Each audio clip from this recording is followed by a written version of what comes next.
நண்பர்கள் அனைவருக்கும் வணக்கம். இது ஒசூர் நிஃப்டி. இன்று டிசம்பர் 31 இந்த வருஷத்தோட கடைசி ட்ரேடிங் டே, செவ்வாய்க்கிழமை. இன்றைக்கி ட்ரேடிங்கில் நிஃப்டி எந்த மாதிரி மூமெண்ட் கொடுத்தது அப்படிங்கிறத நம்ம இப்போ மார்க்கெட்டு முடிஞ்சதுக்கப்புறம் செக் பண்ணி பார்ப்போம். நம்ம இன்றைக்கி 31 மார்க்கெட் எப்படி இருக்கும் அப்படிங்கிறத நம்ம ஒரு கணிச்சு சப்போர்ட் ரெசிஸ்டன்ஸ் நம்ம போஸ்ட் பண்ணியிருந்தோம்.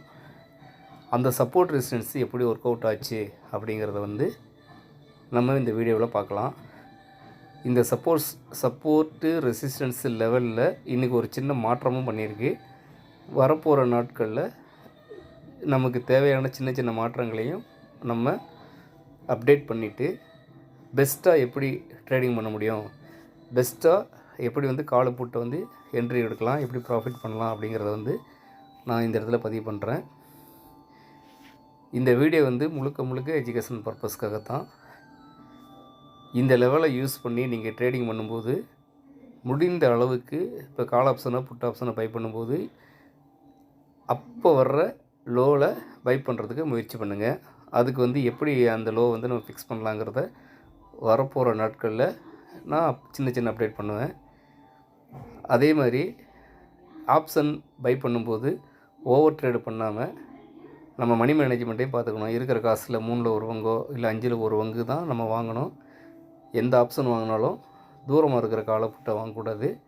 இந்தி மணி ஆப்ஷனோ இல்லை அட்டி மணி ஆப்ஷனோ வாங்குறது நமக்கு நல்ல பலன் கொடுக்கும். அதே நேரத்தில் நம்ம எந்த இடத்துல என்ட்ரி ஆகிறோமோ அங்கேருந்து ஒரு ஸ்டாப் லாஸு கம்பல்சரி மெயின்டைன் பண்ணணும். டார்கெட்டு மெயின்டைன் பண்ணலாட்டியும் பரவாயில்லை, ஸ்டாப் லாஸை மெயின்டைன் பண்ணணும். சரியான இடத்துல என்ட்ரி ஆகணும், சரியான இடத்துல எக்ஸிட் ஆகணும். இதை மெயின்டைன் பண்ணோம்னா அதே நேரத்தில் ஒவ்வொரு நாளும் இன்றைக்கி ஒரு லாட்டு பண்ணால் இந்த மாதம் முழுக்க 20 நாளைக்கு ஒரு லாட்டு தான் பண்ணணும். இந்த மாதிரிலாம் ட்ரேடிங் பண்ணோன்னா நம்ம கண்டிப்பாக நம்ம அக்கௌண்ட்டு குரோத் ஆகும். ஓகே, வாங்க இன்றைக்கான ட்ரேடிங்கை பற்றி நம்ம பார்க்கலாம். காலையில் நிஃப்டி ஆனது 23,617 லெவலை பிரேக் பண்ணி தான் கேப் டவுனில் ஓப்பன் ஆயிடுச்சு. நம்ம லெவல் பிரகாரம் 23,617 பிரேக் ஆச்சுன்னா 23,515 வரைக்கும் வரும் அப்படின்னு நம்ம ஏற்கனவே சொல்லியிருந்தோம். அதே நேரத்தில் இதில் ஒரு சின்ன அப்டேட்டும் பண்ணியிருக்கிறதுனால அது என்னங்கிறதையும் நான் தெளிவாக இப்போ உங்களுக்கு சொல்கிறேன். ஒரு 20 மினிட்ஸில் இந்த பாயிண்ட் டார்கெட்டு கொடுத்துருச்சு. அதாவது 110 பாயிண்ட் மார்க்கெட்டு ஃபால் ஆயிடுச்சு. ஆனால் நான் எப்போவுமே ஒரு செல்லிங் ஸ்டார்ட் ஆனதுக்கப்புறம் அந்த இடத்துல புட் ஆப்ஷன் நான் பை பண்ண மாட்டேன். 5 நிமிஷ சார்ட்டில் ஆர்எஸ்ஐ இண்டிகேட்டரில் ஆர்எஸ்ஐ 80க்கு மேலே வரணும். அதாவது 85, 90 வந்தால் மட்டும்தான் அந்த இடத்துல தான் நான் புட்டு என்ட்ரி ஆவேன். இன்றைக்கி பார்த்திங்கன்னா இந்த இடத்துல நிஃப்டி பிரேக் அவுட் செல்லிங் கொடுத்துருக்கு. ஆனால் ஆர்எஸ்ஐ பார்த்திங்கன்னா 5க்கு கீழே இருந்துச்சு. ஆர்எஸ்ஐ பாராமீட்டர் பார்த்திங்கன்னா டிஃபால்ட்டாக 14 இருக்கும். நான் 2 செட் பண்ணியிருக்கேன். அதே மாதிரி என்னோடய வசதிக்காக சூப்பர் ட்ரெண்டு இண்டிகேட்ரு ஆட் பண்ணியிருக்கேன். கேண்டில் பார்த்திங்கன்னா நார்மல் கேண்டில் யூஸ் பண்ணாமல் ஹெகனாச்சி கேண்டில் யூஸ் பண்ணுறேன். இதெல்லாம் நம்ம ட்ரேடிங்கை ஈஸியாகும், நம்ம முடிவுகளை எளிதாக எடுத்து தேவையான அளவு நம்ம ட்ரேட் பண்ணுறதுக்கு ப்ராஃபிட்டபிள் அதிகமாகிறதுக்கு இதெல்லாம் யூஸ்ஃபுல்லாக இருக்கும். இதுக்காக யூஸ் பண்ணுறேன். ஓகே, இன்றைக்கி காலையில் நம்ம நிஃப்டி செல்லிங்கில் போகும்போது ஆர்எஸ்ஐ கீழே இருந்ததுனால நான் புட் ஆப்ஷனில் என்ட்ரி ஆகலை. காரணம் பார்த்திங்கன்னா அந்த ஆர்எஸ்ஐ அதிகபட்சமே ஒரு 60-70 ரேஞ்சு தான் வந்துச்சு. அதுக்குள்ளே நிஃப்டி டார்கெட்டு கம்ப்ளீட் ஆகி போயிடுச்சு. கொஞ்ச நேரம் கழித்து நிஃப்டி பவுன்ஸ் ஆனது. நம்ம நிஃப்டியில் என்ட்ரி ஒரு செல்லிங்கிலேருந்து பையிங்கு போகணும் அப்படின்னா நம்மளோட லெவலை பிரேக் பண்ணாமல் நான் காரணம் கொண்டு என்ட்ரி போக மாட்டேன். இப்போ மார்க்கெட் பை சைடு போகிறதா இருந்தால் 23,682 உடைச்சா மட்டும்தான் நான் கால் ஆப்ஷனை பிளான் பண்ணுவேன். 23,682. அதே மாதிரி காலையில் 23,617 பிரேக் பண்ணதுனால புட் ஆப்ஷன் பிளான் பண்ணேன். எனக்கு சரியான retracement lower point கிடைக்காதனால put option போகலை. இப்போ இந்த 23,682ங்கிற லெவலை நிஃப்டி வந்து எத்தனை மணிக்கு பிரேக் ஆச்சுன்னு பாருங்கள்.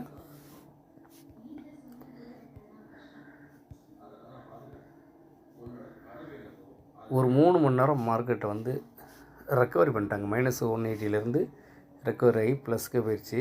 நல்லா கவனித்து பாருங்கள். 2:05 நம்மளோட லெவல் பையிங் சைடு லெவலில் பிரேக் ஆகுது. இதை காலையில் 9:15லேருந்து 2 மணி வரைக்கும் இந்த ட்ரெண்டுக்காக ஒன்று மறுபடியும் டவுன் ட்ரெண்ட் வரணும், ரீட்ரேஸ்மெண்ட் கொடுக்கணும், புட் ஆப்ஷன் என்ட்ரி ஆகலாம் அப்படின்ற பிளான்லேயும் இருந்தோம். அதே நேரத்தில் மார்க்கெட் ரெக்கவரி ஆகி போகும்போது நம்மளோட பையிங் பாயிண்ட்டை பிரேக் அவுட் கொடுத்ததுனால எப்போ பையிங் பாயிண்ட் பிரேக் ஆகுதோ அப்போ தான் நம்ம கால் ஆப்ஷன் பிளான் பண்ணணும்னு வெயிட்டிங் பண்ணும்போது கிட்டத்தட்ட 11:15, 12:15, 1:15, 5 மணி நேரம் மார்க்கெட்டை வாட்சிங் லெவலில் நம்மளை வச்சிருச்சு. 2:05 நிஃப்டி நம்ம லெவல் பிரேக் ஆனது. அதுக்கப்புறம் அந்த நேரத்தில் பார்த்திங்கன்னா RSI வந்து 100ல் இருந்துச்சு. நல்லா கவனித்து பாருங்கள். இந்த இடத்துல நம்ம கால் ஆப்ஷன் என்ட்ரி ஆனோம் அப்படின்னாக்க அந்த ரீட்ரேஸ்மெண்ட்டு வரும்போது நம்ம அதில் வந்து சிக்கலில் மாட்டிக்குவோம். பயத்தில் லாஸில் தான் புக் பண்ணுவோம். அதனால் எப்போவுமே ஒரு கால் ஆப்ஷனையோ புட் ஆப்ஷனையோ பை பண்ணும்போது அந்த RSI ட்ரெண்டை யூஸ் பண்ணி ரீட்ரேஸ்மெண்ட் லெவலையும் யூஸ் பண்ணோம்னா நம்ம வந்து கம்மியான ரேட்டில் வாங்கலாம். அதே நேரத்தில் நம்ம வாங்கினதுக்கப்புறம் பெருசாக கீழேயும் வராது. அதையும் மீறி கீழே வந்தால் நமக்கு ஸ்டாப் லாஸ் ரொம்ப பக்கமாக தான் இருக்கும். இது பிளானு. இப்போ நிஃப்டி வந்து பார்த்திங்கன்னா 2:05 பையிங் சைடில் போன நிஃப்டி ரீட்ரேஸ்மெண்ட்டு RSI கீழே வரும்போது டயத்தை கவனிச்சிங்கன்னா தெரியும்.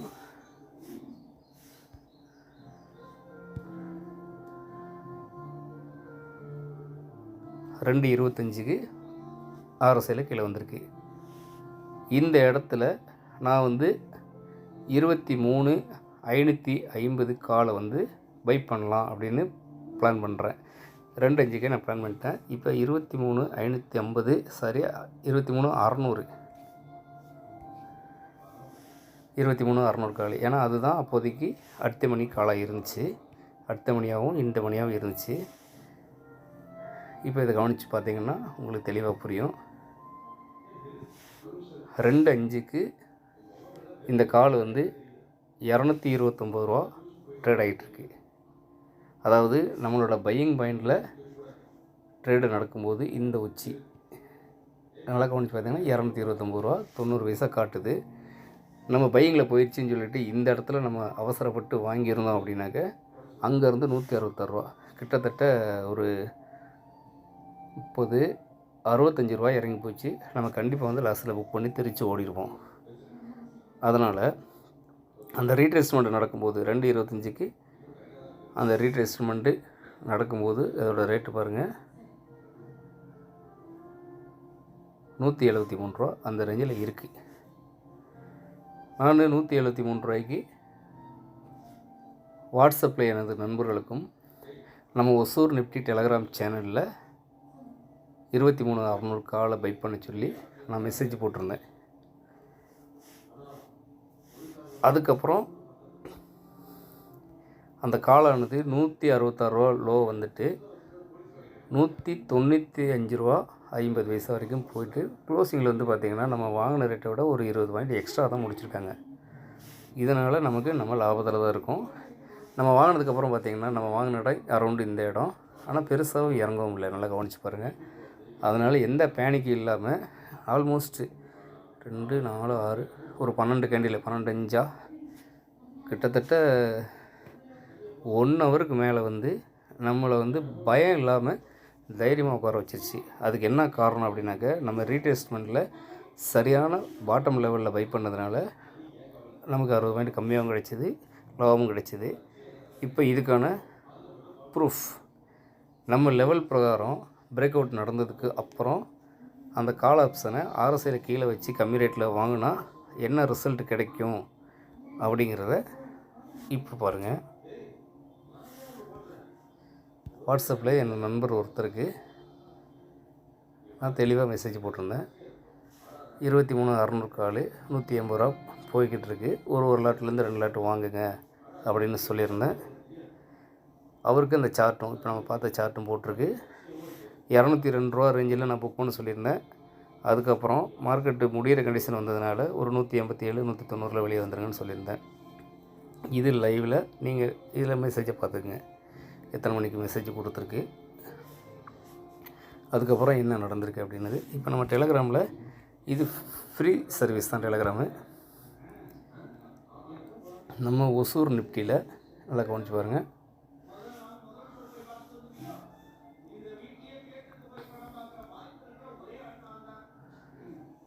அந்த மெசேஜை அப்படியே டெலகிராமில் ஃபார்வேர்டு பண்ணியிருந்தேன். நான் ஒரு பேப்பர் ட்ரேடு தான் பண்ணேன், ஒரு 300 குவான்டிட்டி. அந்த 300 குவான்டிட்டியில் நான் எந்த இடத்துல பை பண்ணோம் இப்போ பாருங்கள். 175 ரூபா 75 பைசாவுக்கு வாங்கியிருந்தேன்.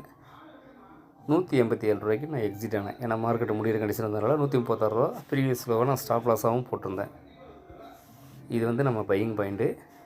இந்த இடம் நம்ம ஸ்டாப் லாஸ் போட்டிருந்தோம். Quantity 300 quantity.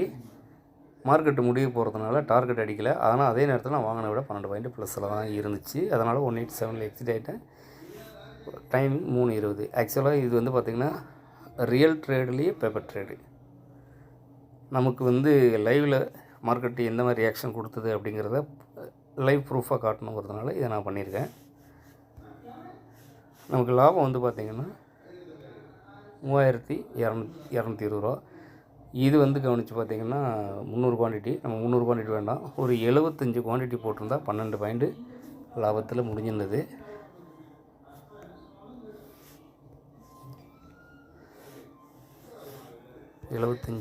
இன்ட்டு மார்க்கெட்டு முடியும் போது ஒரு 900 ரூபா லாபம். இன்றைக்கி இந்த வருஷத்தோட கடைசி ட்ரேடு நமக்கு சின்ன லாபத்தில் தான் முடிஞ்சிருக்கு.